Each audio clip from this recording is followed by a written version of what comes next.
In the last video we learnt about types of computer on the basis of technology, in which we learnt about the analog, hybrid and digital computer. Now we will continue the lecture.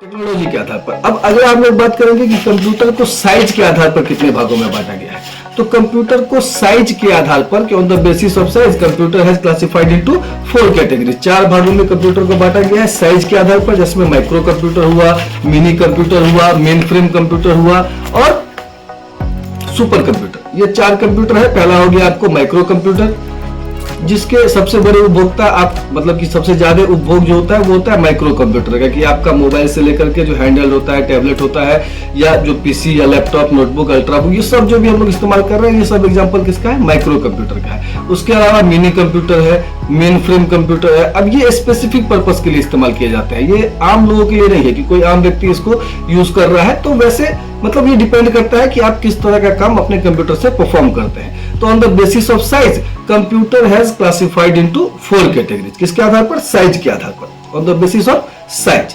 जिसमें अभी जैसे मैंने आपको पहला क्या बताया, पहला क्या होता है? Micro computer. माइक्रो कंप्यूटर क्या है कि वैसा कंप्यूटर कि those computer which way developed around 1980s, है ना, कि वैसे कंप्यूटर जो 1980 के दशक के आसपास अस्तित्व में आए, with 8 bits data processing speed are called micro computer. These computers are smallest type of computer, कि जितना भी कंप्यूटर हम लोग देख रहे हैं, जैसे आप बेसिक अगर कंप्यूटर की बात करें तो डेस्कटॉप जो सबसे ज्यादा आपको देखने के लिए मिलता है, किसी ऑफिस में चले जाइए, किसी साइबर कैफे में चले जाइए, किसी आप प्रिंटिंग प्रेस में चले जाइए, तो आपको सबसे ज्यादा कौन सा कंप्यूटर देखने के लिए मिलता है? डेस्कटॉप। अब डेस्कटॉप में ही जैसे कुछ जगह पर आपको मिलेगा लैपटॉप या नोटबुक देखने के लिए मिल जाएगा, स्मार्टफोन तो आपको हर जगह देखने के लिए मिल जाता है। तो ये सब माइक्रो कंप्यूटर के ही एग्जाम्पल है। माइक्रो कंप्यूटर जो 1980 के दशक के आसपास अस्तित्व में आया, with 8 bits data processing speed. Smallest type of computer, कि अभी तक जितना कंप्यूटर बना था, या अभी जो हम लोगों ने जिक्र किया कि mini computer, main frame computer या सुपर कंप्यूटर, उन सारे कंप्यूटर्स में इसका साइज सबसे छोटा था, है ना। छोटा साइज का एग्जांपल आप यहाँ स्मार्टफोन सबसे बड़ा एग्जांपल है माइक्रो कंप्यूटर का, जो मतलब कंप्यूटर की अपेक्षा साइज में बहुत ज्यादा छोटा है। रीजन क्या है छोटा होने का? कि जो सीपीयू है कंप्यूटर का वो है एक सिंगल चिप पर, एक सिंगल चिप पर कंप्यूटर का सीपीयू है, जिसको हम लोग बोलते हैं माइक्रो प्रोसेसर। ठीक, अब अगर आप माइक्रो कंप्यूटर के टाइप की बात करें कि माइक्रो कंप्यूटर का एग्जांपल, जैसे तो एक बेसिक सेटअप जानते हैं आप लोग, डेस्कटॉप जिसको हम लोग बोलते हैं, जो एक बेसिक सेटअप होता है कि अगर आप नया कंप्यूटर परचेज करने जाते हैं तो आप क्या परचेज करिएगा? आप परचेज कीजिएगा एक बेस यूनिट, जिसको हम लोग बोलते हैं सीपीयू, है ना। जैसे ये आपने परचेज किया, ये हो गया क्या? सीपीयू। ये क्या हो गया? ये हो गया मॉनिटर। मॉनिटर बोलिए, स्क्रीन बोलिए, है ना।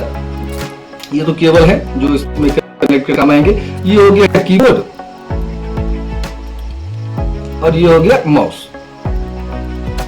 तो अब लोगों ने इस्तेमाल किया हो, अगर किसी ने इस्तेमाल किया नहीं भी किया हो, तो बेसिक इतना तो जरूर जानते हैं लोग कि ये कीबोर्ड है, ये माउस है, क्योंकि इतनी जगह हम लोग कंप्यूटर यूज होते हुए देखते हैं, तो अनभिज्ञ नहीं है इन चीजों से। अब जैसे ये VGA केबल है जो कनेक्ट करने के काम आता है, इसको बोलते हैं VGA cable, video graphics adapter VGA cable है, और ये पावर सप्लाई के लिए है ना, पावर सप्लाई के लिए है। अब इसकी जगह पर HDMI चलता है। तो ये एग्जाम्पल है किसका? माइक्रो कंप्यूटर का। इसको क्या बोलते हैं? इसको बोलते हैं डेस्कटॉप। डेस्कटॉप बोलते हैं इसको, डेस्कटॉप। क्यों? क्योंकि डेस्क के ऊपर रखा हुआ है। ये क्या है? ये डेस्क है, और डेस्क के ऊपर रखा हुआ है तो इसका नाम पड़ गया क्या? डेस्कटॉप। अब जैसे डेस्क के ऊपर हमने एक कंप्यूटर लगा दिया, तो अब क्या है कि इसका जगह फिक्स हो गया, कि कोई ऐसा चीज है, कोई ऐसा डिवाइस है, कोई ऐसा मशीन है जो प्लेटफॉर्म पे लगा हुआ है, कि अगर आपको उस डिवाइस को यूज करना है, उस मशीन को यूज करना है, तो आपको किसी पर्टिकुलर जगह पर जाना पड़ेगा। तो इस समस्या को दूर करने के लिए बाद में फिर क्या बनाया गया? बाद में बनाया गया लैपटॉप। अब जैसे ये बेसिक डेस्कटॉप है, अब ये थोड़ा सा एडवांस लेवल का डेस्कटॉप है, एडवांस, है ना, एडवांस डेस्कटॉप है। एडवांस इन द सेंस कि अब इसके अंदर जो है, जो इसके अंदर सीपीयू अलग है, या ये केबल वगैरह है, ये इसके अंदर नहीं है। इसके अंदर आप देख रहे होंगे कि जैसे आप इसका देखिए विड्थ, चौड़ाई जो इसका है वो बहुत कम है इस डिस्प्ले का, लेकिन इसका थोड़ा सा विड्थ ज्यादा है। रीजन क्या है कि जो सीपीयू वाला मटेरियल है वो इसके अंदर, इसी के बैक में एडजस्ट कर दिया गया है, कि मतलब ये ओनली सामने में आपके सामने एक स्क्रीन रहेगा, और सीपीयू वाला सारा मटेरियल इसके अंदर ही है ना। और साथ में आपको एक वायरलेस कीबोर्ड और एक वायरलेस माउस आपने अटैच कर लिया। तो ये थोड़ा सा एडवांस लेवल का डेस्कटॉप है। क्योंकि अब डेस्कटॉप के बाद जैसे बात आई लैपटॉप का, रीजन क्या है कि अब जैसे बहुत सारा काम है जो ऑफिस लेवल पर समाप्त हुआ, बहुत सारा काम पेंडिंग रह गया। अब जैसे मैंने वर्ड में कोई फाइल बनाया, एक्सेल में कोई फाइल बनाया, 10 पेज का कोई फाइल था, मैंने 5 पेज टाइप कर लिया और 5 पेज बचा हुआ रह गया। अब 5 पेज टाइप करने के लिए मुझे फिर नेक्स्ट डे जब मैं ऑफिस जाऊंगा तभी कर पाऊंगा। लेकिन अगर कोई इंपॉर्टेंट प्रोजेक्ट है, कोई इंपॉर्टेंट काम है और उसको आज ही समाप्त करना है, तो आपको क्या चाहिए, आपको या तो आप फिर पेन ड्राइव का इस्तेमाल कीजिए अगर आपके पास घर में पीसी है तो, नहीं तो आप, अब लोगों ने लैपटॉप को चूज क्यों किया, रीजन क्या था, लैपटॉप मतलब जो गोद में रख के चलाया जाए, ये क्या हुआ, गोद में रख के आप चला रहे हैं लैपटॉप। लैप मतलब क्या होता है, गोद, है ना, लैपटॉप। अब इसमें क्या किया गया, इसमें जो मॉनिटर है ना, कीबोर्ड माउस, ये कीबोर्ड हो गया, ये माउस हो गया, ये आपका मॉनिटर हो गया, और इसी के नीचे है ना, इसके मतलब किसी के बैक में सीपीयू एडजस्ट कर दिया गया और ये फ्लिपेबल होता है, ये बंद हो जाएगा ऐसे करके, है ना। तो ये क्या है, ये लैपटॉप है। अब इसके अंदर एक रिचार्जेबल बैटरी लगी हुई है, रिचार्जेबल बैटरी लगी हुई है, पावर सप्लाई के लिए एक रिचार्जेबल बैटरी लगी हुई है। अब उस रिचार्जेबल बैटरी का यूज करके आप अगर कहीं बाहर भी जा रहे हैं या किसी ऐसी जगह पर भी है जहां पर लाइट का व्यवस्था नहीं है या टेबल वगैरह का व्यवस्था नहीं है, सीपीयू कंप्यूटर का व्यवस्था नहीं है, तो वहां हम क्या किए, लैपटॉप पर काम कर लिए। दूसरा सबसे बड़ा बेनिफिट ये हुआ कि आधा अधूरा काम जो मैंने ऑफिस में किया था, तो मैं लैपटॉप पे अगर यूज कर रहा था तो लैपटॉप को लेकर मैं फिर घर आ गया और उसी लैपटॉप पे फिर मैंने वहां से आगे काम कर दिया। तो ये हो गया लैपटॉप। लैपटॉप के बाद अब जैसे लैपटॉप में ही अलग अलग तरह के लैपटॉप आते हैं। लैपटॉप में अगर आप थोड़ा सा एडवांस में चले जाइए तो नोटबुक, है ना, उससे ऊपर चले जाइए तो अल्ट्रा बुक, उससे भी ऊपर चले जाइए मैकबुक, जो एप्पल का प्रोडक्ट है, जो एप्पल का लैपटॉप है उसका नाम है मैकबुक, है ना, मैक या मैकबुक बोला जाता है। इसी तरह से टैबलेट आता है ना, ये सब एग्जांपल है किसके, माइक्रो कंप्यूटर के। टैबलेट के बाद अब टैबलेट में अगर एप्पल का टैबलेट लेना है तो उसको कहते हैं हम लोग क्या, आईपैड, ठीक ना, या स्मार्टफोन, ये भी माइक्रोफोन, ये माइक्रो कंप्यूटर का ही एग्जांपल है।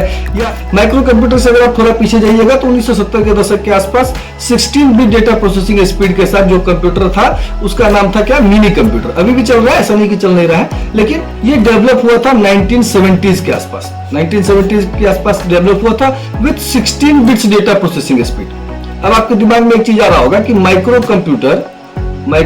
कंप्यूटर जो 1980 के दशक के आसपास में अस्तित्व में आया with 8 bits data processing speed, लेकिन ये 1970 के दशक में आया और इसका जो डेटा प्रोसेसिंग स्पीड है वो 16 बिट है। रीजन क्या है, रीजन है इसका साइज, है ना, रीजन है इसका size, larger and faster than micro computer. अब ये जो मिनी कंप्यूटर है वो माइक्रो कंप्यूटर की अपेक्षा मतलब साइज में भी बड़ा है और काम करने में भी फास्ट है। रीजन क्या है, रीजन है इसका साइज। मिनी कंप्यूटर के बाद अगर हम लोग बात करें तो मेन फ्रेम कंप्यूटर होता है। मेन फ्रेम कंप्यूटर क्या है, मेन फ्रेम कंप्यूटर एक computer which is larger and faster than mini computer is called main frame computer. एक ऐसा कंप्यूटर जो साइज में बड़ा भी है और काम करने में तेज भी है, किसके अपेक्षा, मिनी कंप्यूटर की अपेक्षा, उसको हम लोग बोलते हैं मेन फ्रेम कंप्यूटर। अब मेन फ्रेम कंप्यूटर के अंदर जो सबसे बड़ी जो अच्छी चीज है या जो सबसे ज्यादा इसके अंदर काम की चीज है वो है इसकी स्टोरिंग कैपेसिटी। अब ये बहुत ज्यादा डाटा को स्टोर कर सकता है, ये बहुत ज्यादा डाटा को स्टोर करके रख सकता है, इसीलिए इसका इस्तेमाल जो है सो बड़े बड़े कंपनी में बड़े बड़े डाटा को एनालिसिस करने के लिए बड़े बड़े डाटा इंटरप्रेटर के द्वारा किया जाता है। इसके अलावा जैसे इसका लाइफ स्पैन बहुत ज्यादा है, एक बार अगर आपने मिनी कंप्यूटर सही से मतलब इंस्टॉल कर लिया तो उसका लाइफ जो है वो बहुत ज्यादा लंबा समय तक चलता है, या 50 साल तक बिना खराब हुए आसानी से चल सकता है। दूसरा क्या है कि इसके अंदर टास्क को मैनेज करने के लिए टास्क को बांटने की क्षमता है कि अगर इसके ऊपर ज्यादा लोड पड़ जाए तो ये अलग अलग प्रोसेसर को अलग अलग काम को जो है सो बांट सकता है। तो मेन फ्रेम कंप्यूटर किसको बोलते हैं कि main frame computer is a powerful high capacity computer that is used for large scale computing task such as data processing, enterprise resource planning etcetera. ठीक, उसके बाद हम लोग बात करेंगे सुपर कंप्यूटर की। सुपर कंप्यूटर क्या होता है, तो अभी तक जितना कंप्यूटर बना उसमें साइज में सबसे बड़ा और काम करने में सबसे तेज जो कंप्यूटर है उसको हम लोग क्या बोलते हैं, सुपर कंप्यूटर। कि computer which is fastest in size, है ना, fastest in speed and largest in size, कि जो काम करने में सबसे तेज है और साइज में सबसे बड़ा है उस कंप्यूटर को क्या बोलते हैं हम लोग, super computer. Super computer able to execute more than one users work at a time, कि सुपर कंप्यूटर में एक स्पेसिफिक पावर क्या है कि ये एक साथ एक से ज्यादा यूजर के इंस्ट्रक्शन को भी फॉलो कर सकता है। लेकिन सुपर कंप्यूटर का इस्तेमाल बेसिक वर्क के लिए नहीं होता है कि आप कोई आम आदमी चाहिए कि कोई नॉर्मल व्यक्ति चाहे कि हम सुपर कंप्यूटर परचेज कर लें, तो आपको यूज क्या होगा, है ना। आपके पास अगर सुपर कंप्यूटर का यूज, सुपर कंप्यूटर का इस्तेमाल कहां किया जाता है? सुपर कंप्यूटर का इस्तेमाल किया जाता है सैटेलाइट रिवॉल्विंग में। सैटेलाइट को जो अंतरिक्ष में छोड़ा जाता है, उस सैटेलाइट के लोकेशन को चेंज करने के लिए, है ना, या उसको एडजस्ट करने के लिए इस्तेमाल किया जा रहा है सुपर कंप्यूटर। एटॉमिक एक्सप्लोजन के लिए इस्तेमाल किया जाता है ना, परमाणु बम का जो इस्तेमाल करते हैं उसके लिए सुपर कंप्यूटर का इस्तेमाल किया जाता है। या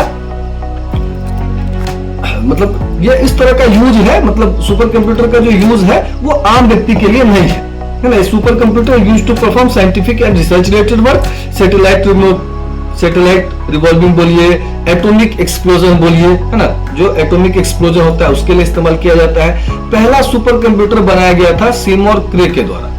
पहला सुपर कंप्यूटर बनाया गया था सीमोर क्रे के द्वारा 1972 में। ठीक, इसके अलावा दो भारतीय सुपर कंप्यूटर है, एक परम 10,000 या परम बोलिए, और एक है अनुराग। ठीक, ये दो सुपर कंप्यूटर है जो भारत के द्वारा बनाया गया है। भारत की जो संस्था है CDAC, centre for development of advance computing, CDAC संस्था के द्वारा ये दो सुपर कंप्यूटर बनाया गया। उसके अलावा भी बहुत सारे बनाए गए हैं, लेकिन ये दो सुपर कंप्यूटर भारत के द्वारा बनाया गया, सीडेक संस्था के द्वारा, centre for development of advance computing. ठीक, तो ये था हम लोगों का टाइप्स ऑफ कंप्यूटर, जिसके अंदर हम लोगों ने सीखा कि कंप्यूटर को साइज के आधार पर या कंप्यूटर को टेक्नोलॉजी के आधार पर कितने भागों में बांटा गया है और किसका क्या इस्तेमाल है। थोड़ा सा मैं आपको बता दूं अपने बारे में। मेरा नाम है संजीव कुमार और मैं स्मार्ट एडिक्शन यूट्यूब चैनल के माध्यम से आपको DCA जो बेसिक कोर्स होता है, डिप्लोमा इन कंप्यूटर एप्लीकेशन, वो पूरे कोर्स मैं आपको, पूरा कोर्स आपको घर बैठे करवा दूंगा। जो नेसेसिटी है, जो आवश्यकता है, वो क्या है? वो है एक पीसी की, एक पीसी या लैपटॉप, वो आपका अपना हो या आपके रिश्तेदार का हो, किसी का भी हो, आपको एक पीसी और एक लैपटॉप की आवश्यकता है। और आप घर बैठे हमारा चैनल सब्सक्राइब करें, हमारे चैनल पर ये वीडियो रेगुलर वे में देखें और घर बैठे आप अपने कंप्यूटर का जो कोर्स है, प्रारंभिक कोर्स है, जो बेसिक कोर्स है, वो करें। और अगर आपने पहले भविष्य में किया हुआ है तो आप उसको रिवाइज कर सकते हैं, है ना। आप मान लीजिए कि अभी जैसे हम लोग पढ़ रहे हैं फंडामेंटल ऑफ कंप्यूटर, फंडामेंटल के बाद हम लोग पढ़ेंगे Notepad, WordPad, MS Paint, Microsoft Word, Microsoft Excel, Microsoft Power Point, Microsoft Access, multimedia, internet, Windows, ये सारा पैकेज जो हम लोग पढ़ेंगे। तो ये सारा पैकेज मतलब पढ़ने के लिए या इसमें एक्सपर्ट होने के लिए आपको कहीं जाने की आवश्यकता नहीं है। आप घर बैठे यूट्यूब चैनल पर आप रेगुलर वे में एक समय डिसाइड कर लीजिए और उस समय में आप पर डे थोड़ा सा, अभी जैसे हम लोग का, अगर आपने अभी हम लोग का वीडियो देखा है तो आप पर डे 1 घंटा का समय, या जितना देर का वीडियो देखना चाहते हैं आधा घंटा का समय फिक्स कर लीजिए और उस समय के हिसाब से आप पर डे एक निश्चित समय पर बैठिए और नोट्स बनाने हो नोट्स बनाइए, या नोट्स भी मैं आप लोगों को अवेलेबल करवाऊंगा PDF के माध्यम से। तो आप क्या कीजिए, इसको प्रैक्टिस कीजिए और घर बैठे आधा घंटा समय देखिए, 1 घंटा समय देखिए, कंप्यूटर सीख लीजिए। धन्यवाद।